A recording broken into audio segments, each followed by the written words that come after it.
4 years ago, somewhere in the Middle East, one of the largest oil companies took up a Lean and Six Sigma project to reduce the rig move time from 7 days to less than 3 days. By doing so, they would increase their production capability without investing in additional equipment. I'm Amitabh Saxena from Anexas Consulting, and on 2nd of May, in American Society of Quality's World Conference, I'm going to talk about how around 50 people of different nationalities came together to solve a problem which was considered to be very, very difficult.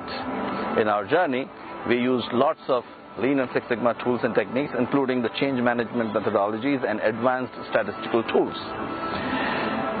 In our 10 years of existence, our company has completed many projects, but this project still stands tall amongst all of them, just like Burj Khalifa.